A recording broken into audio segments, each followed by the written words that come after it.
Good morning, everyone. Welcome to the 301 Synergy webinar. Our webinar today is entitled 301 Synergy Building Blocks. This is the first in a series providing a look into the building blocks of 301s in North America. In the coming weeks, we will release a schedule for the remaining series. We welcome you to attend all or any that interest you. Our first two speakers for the series are Patty Mendoza, Chairperson, 301 Synergy Communication Committee, Business Process Consultant Senior, Austin, Texas, and Abigail Monroy, 311 Customer Service Supervisor from Atlanta, Georgia. They'll be giving us some discussion points regarding their 301 organizations and their goals.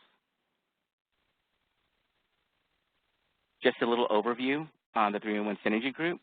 We are an industry networking group on LinkedIn. There's a lot of information sharing, education. It's a lot of fun. This group is open to all municipalities with an interest in 311. Our 2015 chairperson is Leslie Ham, 301 Director for Montgomery County, Maryland. The 301 group invites you to join us for our annual 301 Synergy meeting in Phoenix, Arizona next year, April 24th through the 26th, 2016. It's a 3-day event packed with great sessions that we can all benefit from, whether you've been to one of these meetings before or not. We hope you can make it. It's a great learning opportunity.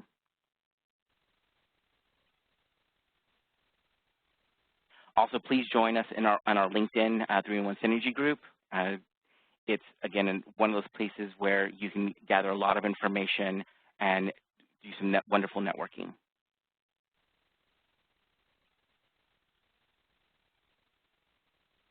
During our presentations, if you have any questions, please upload your questions to the Q&A panel, and remember to select all participants so everyone can see them. We will address them at the end of the call, where we will have a lot of time for questions and answers. With that said, it's my pleasure to introduce Austin 301, recipient of the 2015 Customer Service Week 301 Synergy Award of Excellence, the 2010 Best in Austin by the Austin Chronicle, and awarded first place for the Austin 301 PSAs in the Promotional Video Campaign category of the Government Programming Awards from the National Association of Telecommunications Officers and Advisors. Thank you, Patty, for joining us today.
very sorry. I have been talking and I realized I had my phone in mute.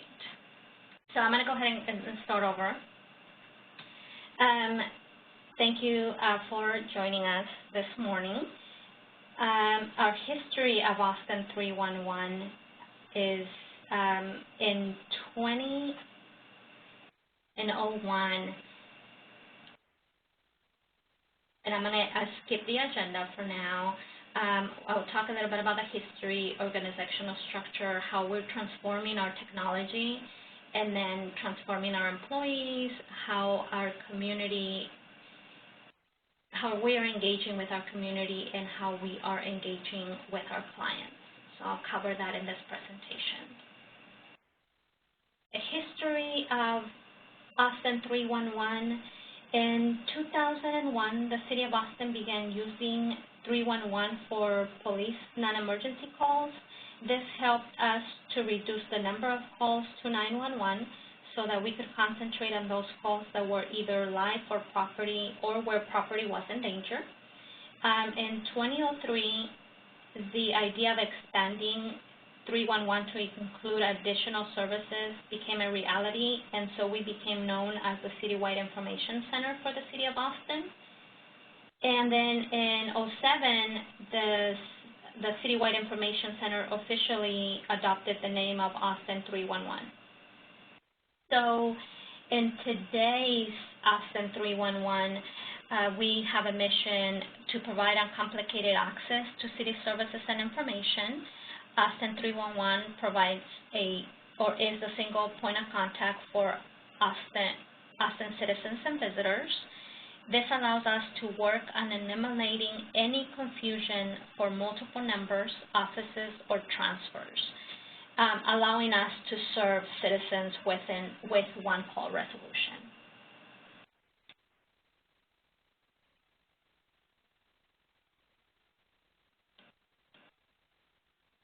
Our organizational structure, we are a 24/7 operations, including holidays.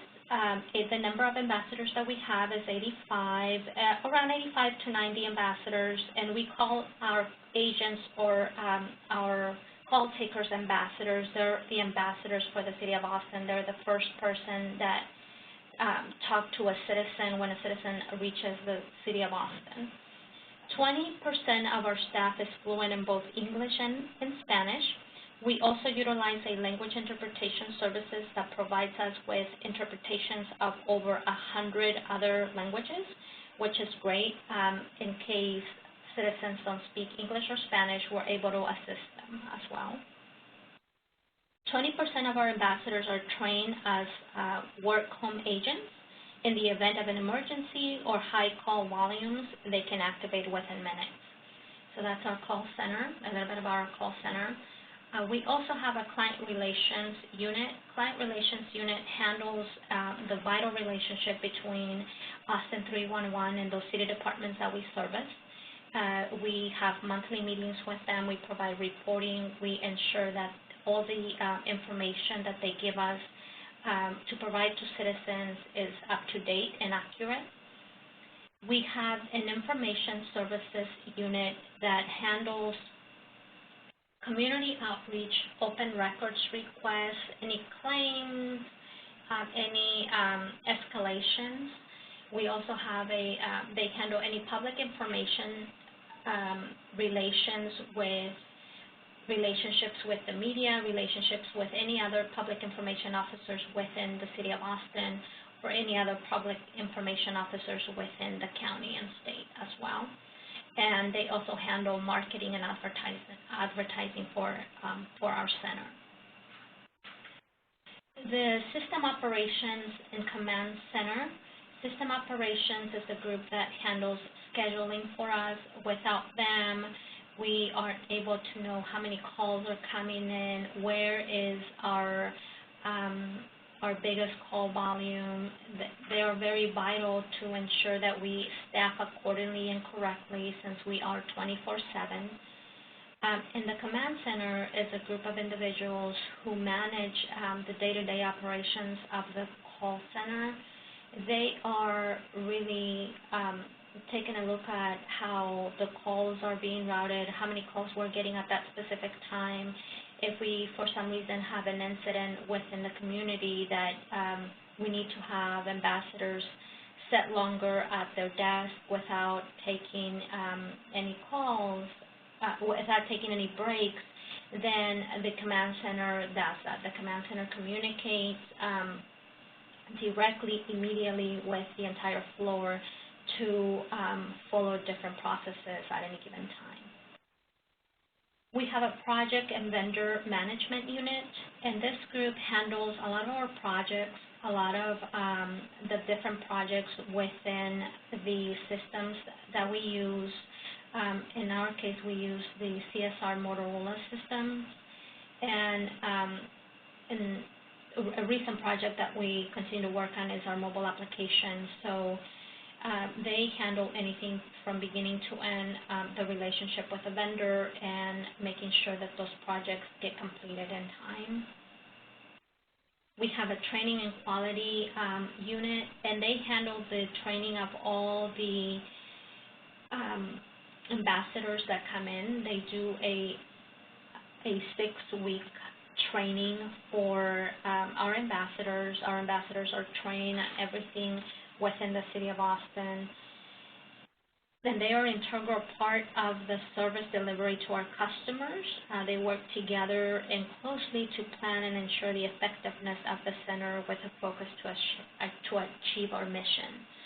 So that's our organizational structure. Some facts and figures of our call center. Overall service level for inbound line is 90.75. The average monthly calls handled is 83,000 calls. Center SAA is 13 seconds. Average phone or email by staff is 70. So we do get some emails as well. Average monthly emails handled, we handle about 400 emails. The average service request created monthly is 20,000 on an average. Top 5 call volume contributors by department. We have the Austin Police Department, Austin Research Recovery, Austin Animal Services Office, and then the neighboring cities and counties and the Transportation Department.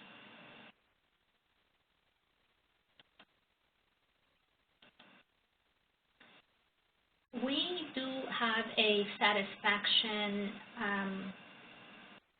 survey that we conduct for our center, and the satisfaction the last quarter was really good for us.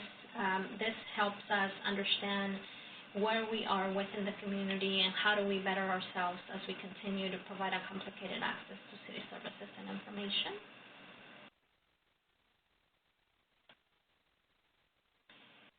What we're doing currently, we launched our mobile application in July of 2014. We initially launched with about 12 service requests, and we do quarterly updates. So every quarter we work with our client departments to identify if there's any service requests that need to be added to the mobile application. We work with them to ensure that the requirements are met, and then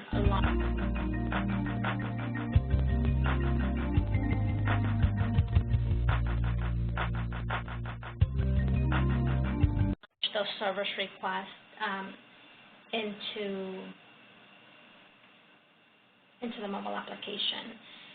The downloads right now is over 11,000 downloads. We currently have 20 service request types available. We're adding new ones as we speak, so hopefully there'll be a few more as we continue. So far, there has been 14,000 service requests submitted through the mobile application, which is a great channel for us to have that. Our current rate is 4+ star rating on both iTunes and Google Play. In the future, we look at social media and how to engage our community with social media. What are the social media outlets that we need to be engaging in to ensure that we open that channel to those people that are tech savvy. And so we also look at inbound and outbound tech capabilities. We're looking into that to see how we can implement that as well.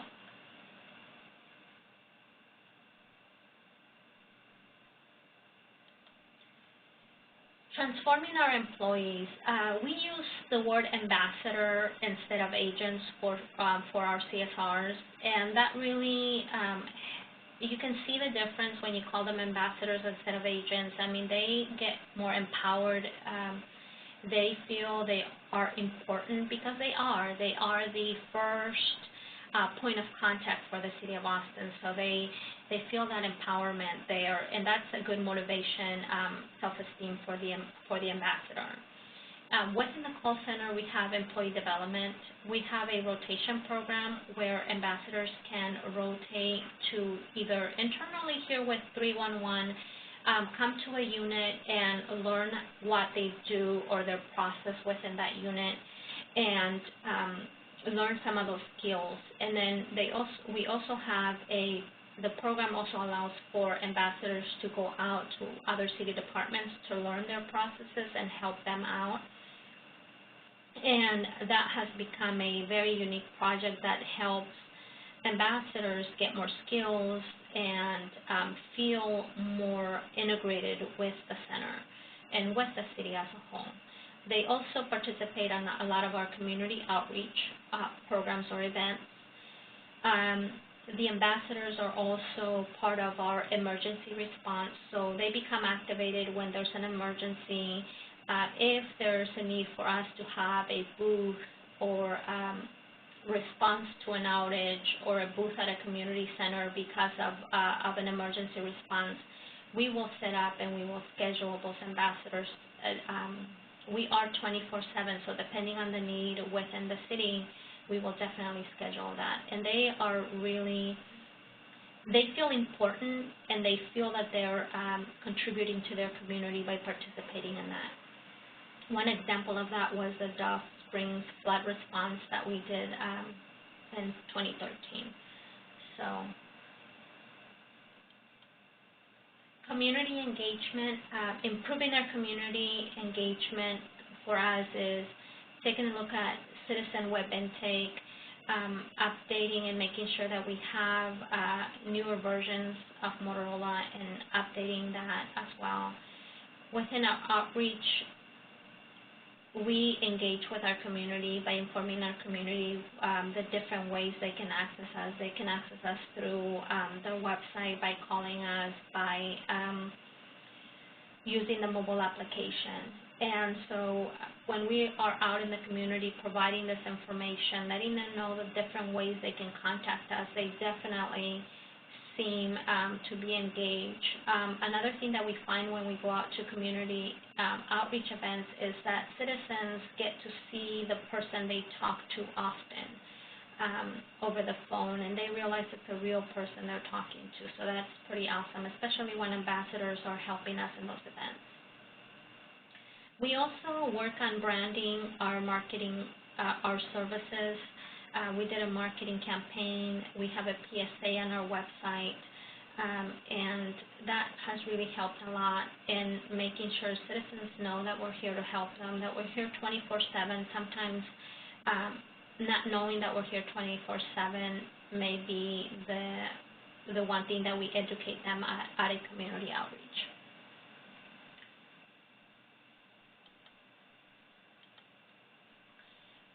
Part of this, when we engage with the community, we had a survey that allowed us to understand a little bit more what their interest was. And so our website wasn't really utilized at first, but in 2015, we really did a great job in updating the website, updating content, putting new content there on a quarterly basis to ensure that we keep the community engaged, and that has really shows the difference in the survey results. And the other thing that we do that we're really proud of is client engagement. So transforming the communications between clients, making sure that we build those relationships, we have those strong relationships with our clients to where they're telling us of programs or initiatives that they're working on before they hit the community, so we can be well informed and we know how to answer those calls when the citizens call us. And that's one of the things that we do very well here at Austin 311. We also have a command center as a communications hub. So the command center is there watching what calls are coming in, how many calls are coming in, and making sure that if there are any questions that we may not be able to answer, that they get with the client relations group and provide us with that information so we can work through that process. We have a knowledge-based system, so everything that all the information that we provide, we create different FAQs, different articles, or knowledge-based items, we call them, so the ambassadors can have the most updated information. Because we are 24/7 and because programs and initiatives change on a daily basis, we do have all of that updated on a daily basis. One of the things we also started with client engagement and just call center engagement is our intranet.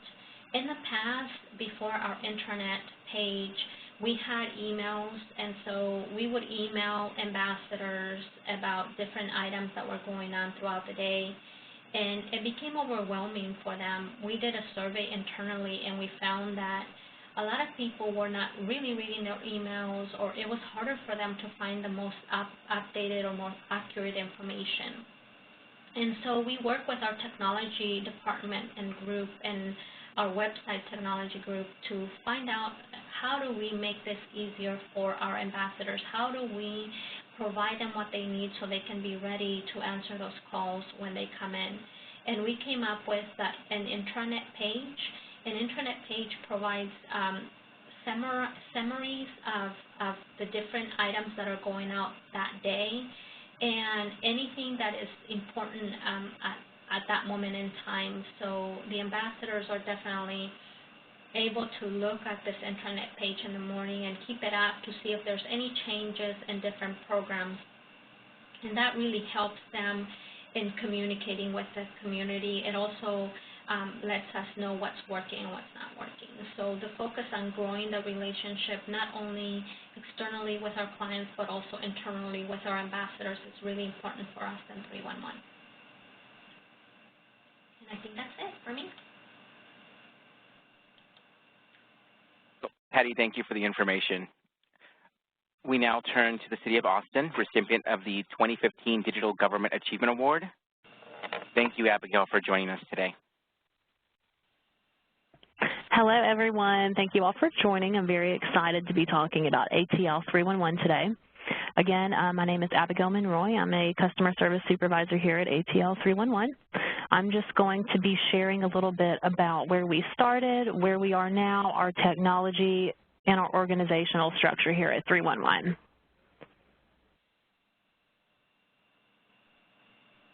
So the City of Atlanta's customer service vision was established by our mayor, Kasim Reed.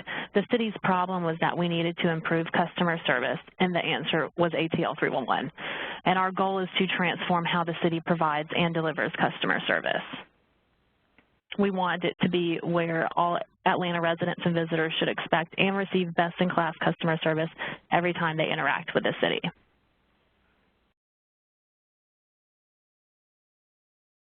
ATL 311 started from a grant from the Bloomberg Philanthropic. The grant was meant to improve customer service and homelessness, and ATL 311 was formed to solve the customer service part. We soft launched in March of 2014, and we finally hard launched on October 22nd, 2014. What prolonged our hard launch was obtaining our 311 phone number so we could be an official 311 call center. We worked with AT&T on the issue and had to ensure that the phone towers would accept and route numbers to us, and unfortunately it just took a lot longer than expected. The main reason our 311 center works so well is because we are a part of the mayor's office. Being a part of the mayor's office, it gives us more funds to work with and gives us a lot more leeway.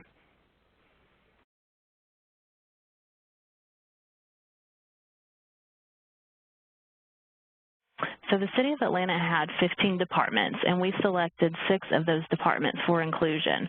We picked the departments with the greatest call volume. Those departments include Public Works, Watershed, City Hall General Information, the Office of Enterprise Assets Management, Non-Emergency 911, and also Atlanta Fire and Rescue. We will be bringing on our finance department towards the end of October, and we also plan on bringing on another department, code enforcement, around February 2016.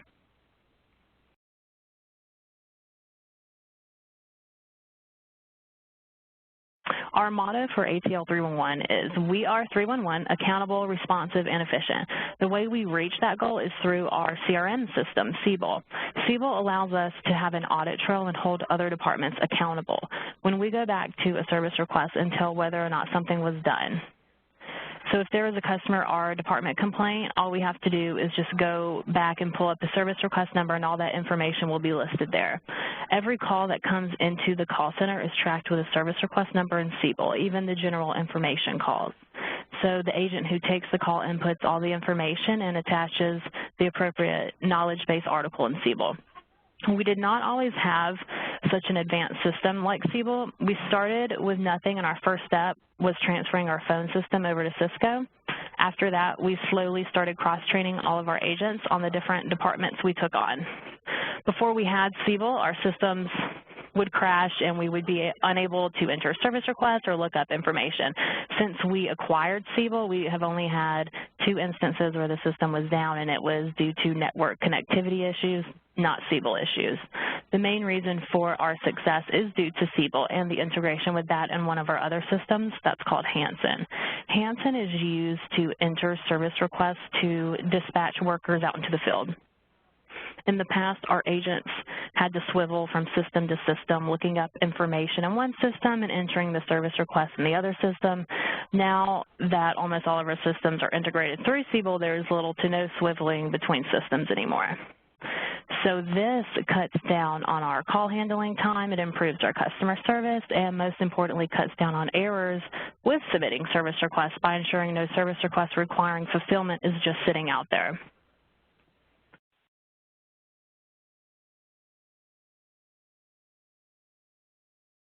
So Siebel has advanced technology design elements that include capturing GIS information and VoIP telephony, allowing us to capture a lot more data than we normally could to perform analytics. We are the first city to launch a multi-channel 311 concurrently to include a call center and a smart portal. The City of Atlanta is also one of the first major cities to implement a cloud-based 311 customer relationship management system that can be scaled and shared with other cities.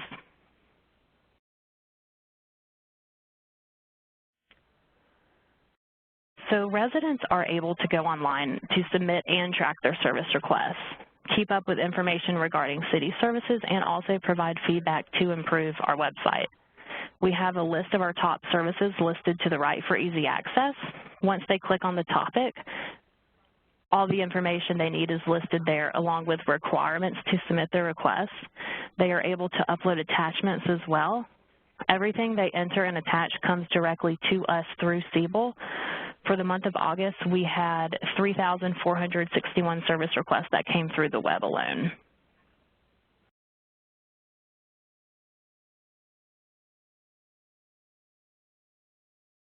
The web portal was launched in March 2014, and the public was given advance notice. Before our web portal, there was not one place a citizen could go to gather all the information they need, and now ATL301.com is our one-stop shop for information on city services. A majority of our knowledge-based articles in Siebel are general information. There are over 2,000 general information KBAs and just over 300 for service request fulfillment KBAs.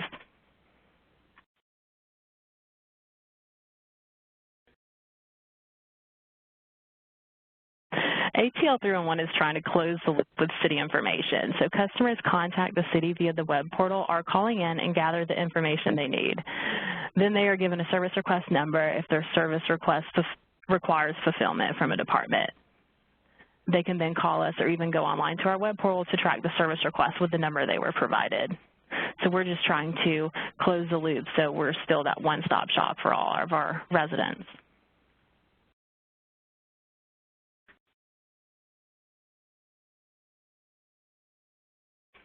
A major part of what sets us apart is that we have a PMO program, which is Program Management Office.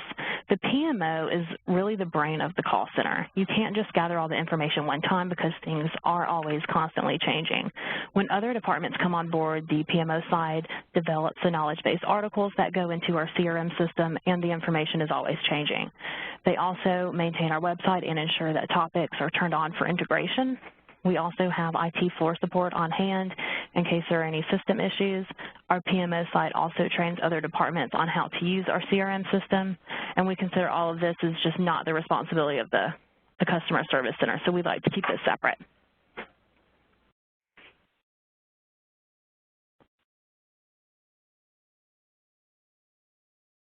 When we started, we did not have a QA training, nor did we have workforce. It was solely the responsibility of the supervisors to conduct quality monitors and maintain workforce management for their entire team. Now that we have our own sections for that. So for QA and training, we have around 4 employees, and workforce, we're up to 2. By implementing our QA and training and workforce management, it's no longer just up to the supervisors to complete all of the work. Our quality assurance specialists are responsible for completing 2 calls per agent that they are assigned to monthly, and supervisors and team leads also are responsible for completing 2 quality reviews on that agent as well. This ensures that the agent is receiving the quality reviews needed for coaching and development needs. Our workforce management section not only maintains attendance and ensures call volume needs are met, they provide supervisors with specialized reports they pull from our systems to show agent statistics for the month.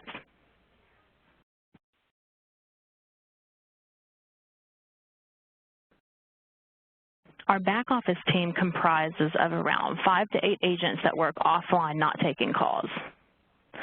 Unless call volume spikes, typically on Mondays, we might have them take calls. They review customers' requests and determine the action that needs to be taken. So customers are able to submit their requests via fax, web portal, or they can submit it over the phone. Each back office agent is required to process at minimum 48 service requests daily. Our daily average of requests processed is around 317, and for the month of August alone, we processed a total of 4,955 requests. The most common type of requests that are processed by back office agents are new service and attorneys requests. We have to have an agent working on these 2 types every day to maintain our service level agreement times. These 2 types of requests are constantly coming in. If an email address was provided with the customer's original request, the back office agents are able to respond to the customer by email, letting them know that their request has been completed, and we are able to do that through Siebel. We have several formulated email templates that these agents can use that already have our most common responses, so to eliminate some of the time it takes them to do that.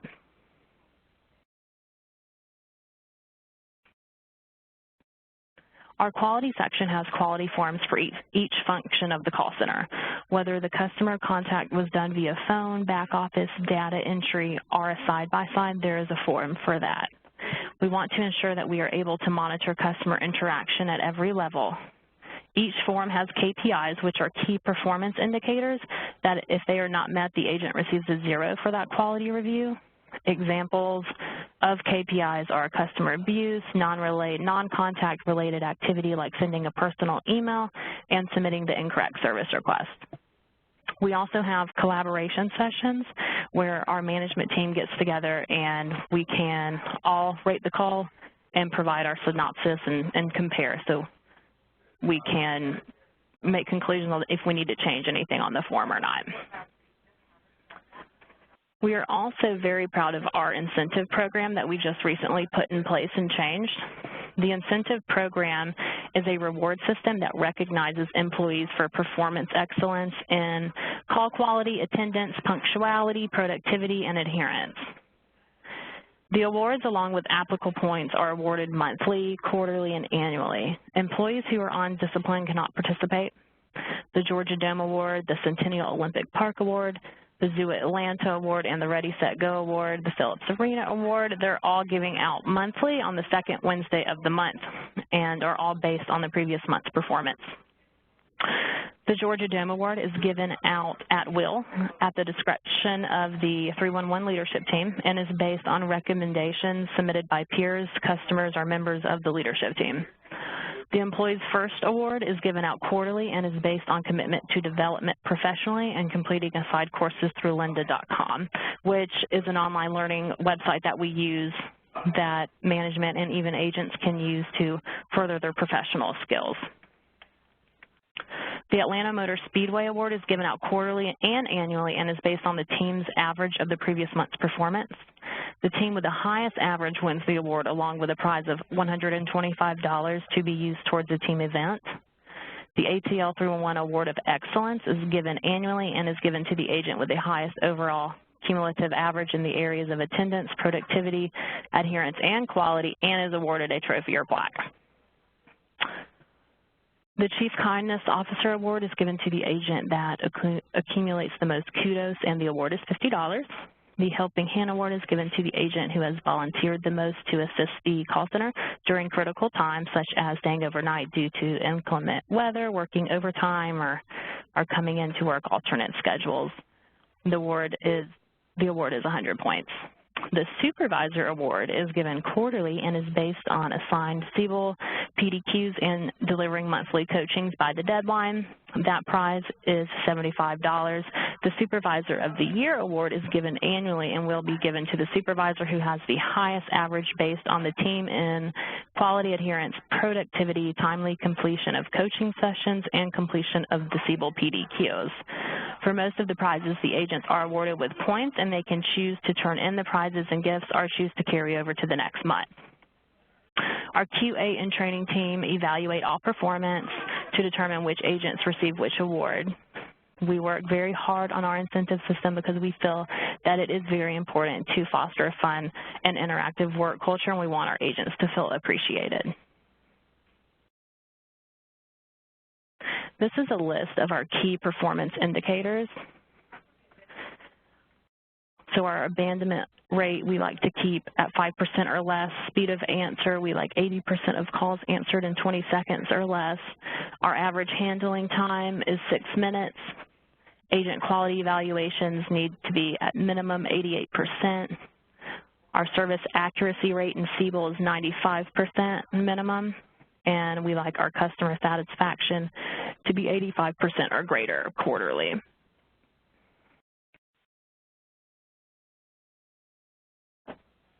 This is a chart of our statistics for the year. Our stats are also listed on our web portal for everyone to see and date back to last year. As you can see, our numbers, especially our abandonment rate, drastically decreased for the month of August.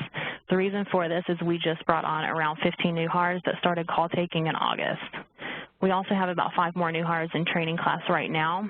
Our training classes last about 6 weeks to fully train on all of our systems. For the month of September, we are averaging about a 2% abandonment rate. So the extra people coming on definitely help our numbers decrease and improve.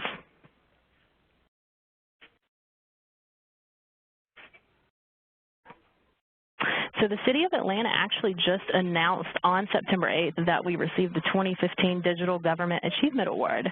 The national award recognizes city, county, and state governments for outstanding portals and websites based on innovation, functionality, productivity, and performance. Since our launch nearly 1 year ago, ATL 311 has enhanced and modernized the customer service experience for our residents and visitors, making the City of Atlanta more accountable, responsive, and efficient. The DGAA is considered the most prestigious digital achievement award for state and local government. So we are very excited that we won that award. And that covers my presentation. Thank you everyone for listening and tuning in. Thank you, Abigail, for the glimpse into the Atlanta 311 operations. All right. If you have any questions for our presenters, please submit them through the Q&A panel. to all participants so everyone can see them.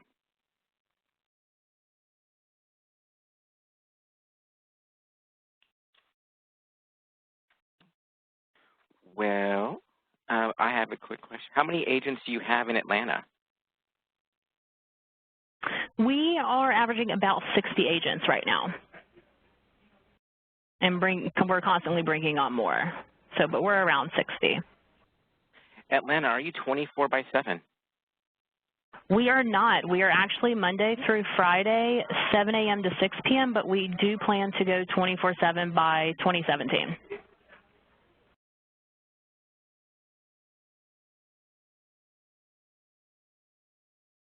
Atlanta, are all your CSRs City of Boston employees, or do you use a contracting agency? For the City of Boston, we use a contracting agency, and about, I believe, maybe 40% of the ambassadors are contractors. And question from Steve Irving.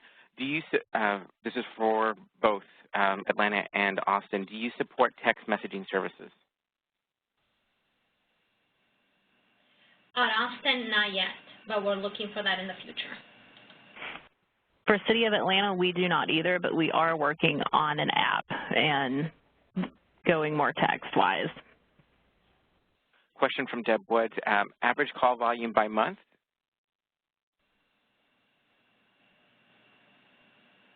Atlanta? Our average call volume by month, give me 1 second. We range about 38,000 calls a month. So for Austin, we receive about 1 million calls a year, averaging about 2,700 calls per day. So that's the information I have. Jeff Friedman, do you have a mobile app? Atlanta? City of Atlanta 311 does not have a mobile app, but our biggest watershed management does have a call out for their residents to pay, but we are working on creating just a 311 app. Good. And Austin? Austin, we do have a mobile application. We launched it in July of 2014. We have about 20 service request types available, including a service request type as other for general inquiries. So if citizens don't find the service request that they're looking for, they can choose other, and that other service request comes to our command center, and our command center reviews it and enters the appropriate service request. Question from Audrey Mathis.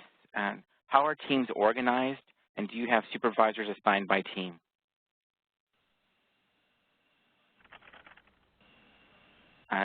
Atlanta? Yes, so we have about 5 teams right now, all of which have supervisors. All teams have a team lead. And then we have, we're about up to around 11 agents per team. And then City of Austin. And Patty, on this one, I'll go ahead and step in for you. We have 9 supervisors by team. They range between 12 to 16 agents per team. On top of that, we also have a command center, which helps take escalation calls. Chris Lawson, what is your biggest challenge to improve the customer service experience? We can go with Atlanta. Our biggest challenge to improve the customer service experience, probably just getting all the training on all of the systems, just because we have so many new people right now. And so many systems, we are just working on training right now. And Patty. For 311, I would say the challenge is keeping everybody learning everything that's going on within the city. because the City of Austin has a lot of call centers around us, and we do have contractors, we lose a lot of people most of the time, so we are trying to always have a new class come in and train them on the information that we have available. So that's our biggest challenge, just keeping ambassadors engaged and having them stay here. And one of that is the fact that we don't have all of them as city employees. Next question comes from Gail. Gail, before I answer the question, just so that we know the question you're asking will be covered in a part of our building block series. So we'll give a brief overview, but then for additional details, our building block series will answer those questions in more depth. So can you provide examples of the type of information that are on the quality assessment form used for ambassadors QA, and are the quality assessments only created on recorded calls? We can go with Austin starting for this one. With Austin, we record 100% of our calls. Some of the questions or some of the information that we cover in QA is the way you answer the call with the citizen. Are you showing empathy with the citizen? Are you providing accurate information? And are you using your knowledge base to provide that information? So because programs and information change on a daily basis with a lot of city departments, we train to navigate, not to memorize. So we really look at that ambassador when we're doing their quality is, are they providing the information that they found in our knowledge base and not that they memorize that information.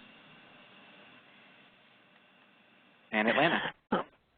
Yeah, so all of our calls are recorded 100%. So, and we have about 8 sections on our quality form for phone calls, and they range from answering the call in a certain amount of time, verifying the account correctly, and then we just recently added in the last section, which to make sure that the agent did provide the appropriate action taken and that they displayed critical thinking skills. And we also have questions to ensure that they are reading in the knowledge-based articles and providing the correct information and not memorizing it as well. And everyone, if you're interested in that topic, please stay tuned for our future building block series. We'll be covering quality and metrics. Okay. Going on to Audrey Mass's question, do you have a vendor quality control management system, or is it internally created? We can kick it off with Austin.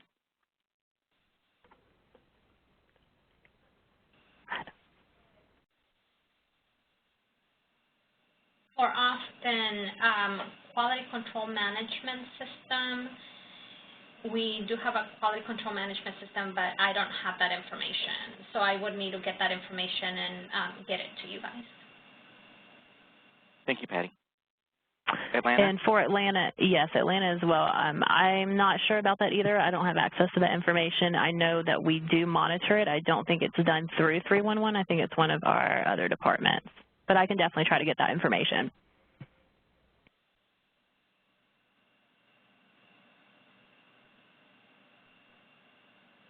Are there any other questions out there before we close out the session?